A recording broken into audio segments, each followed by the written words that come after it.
আবু ভাই, পাশা ভাই, শিমুল, ভাইয়া আমরা চারজন মিলে কিন্তু এই ফ্ল্যাটের মধ্যে আছি। কিন্তু আমার কেন জানি মনে হইতেছে অমি ভাই সিজন 5 নতুন কারো ফ্ল্যাটের মধ্যে হান দিতে পারে। যদি নতুন কারো হান দেয় আর হেতারও যদি মনে হয় ডিস্টার্ব, আমরা কিন্তু লগে লগে আমি বলে দিতে হবে, ভাই কোনো ডিস্টার্ব আপনি ফ্ল্যাটে ঢুকে না হাঁটতেন না।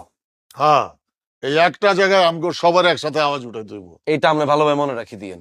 আর এটা তুমি ভালোভাবে মনে রাখিও হাবু ভাই।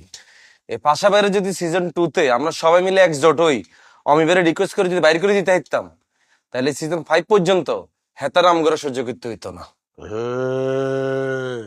হাই, যে আসবে তারা যদি পছন্দ না হয় তাহলে আমি অমিকে বইলা দিব সিজন 5 আমি করবো না। তুমি করতে না, ঠিকই তো আমি ভাই নতুন ক্যারেক্টার ঢুকাই দিলে আবার বলে ঠিক আছে আমি আর কোনো সমস্যা নাই, আমি কন্টিনিউ করুম। এরে শিমুল্লা চাপি বয় আই তো গ্রিন সিগন্যাল পাই গেছি। সে হচ্ছে কাপড়ে গিলে তোরে হাগল হন মারছে নি। অমি ভাই আরে বলছে যে জাকির তুমি ব্যাচেলার পয়েন্ট সিজন 5 এর মেন ফ্ল্যাটে ঢুকে গেছো। তোরে ভাইকে কোন সময় কইছে এই কথা? মাত্র মেকআপ রুমে বলছে।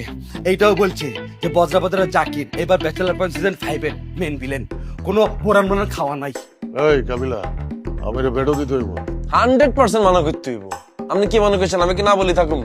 এই ছোট লোকের লগে আমরা কি ফ্ল্যাট শেয়ার করুম? ধরাই গেছেন কেন? আন্না তো চালাক মানুষ বুঝ ফেলাইছেন। আই যাকে যদি ফ্ল্যাটের মধ্যে হান্দি যায় তাহলে বেগুন রে অ্যাক্টিং করে হতাই দিও না। আচ্ছা আই কার লগে অ্যাক্টিং করো? এই হাউ আঙ্কেলের লগে নি। হেতে তো কথা কম হাসে বেশি। আর হাসা ভাই হেতে ব্যাচেলার পয়েন্টে টিকি রইছে এক এ শব্দ দি।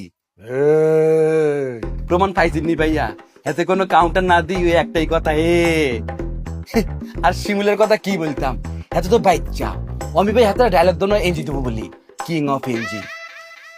আর খেলা তো ভাইয়া আন্নের লগে কাবিলা ভার্সেস বজ্রাপাতের জাকির।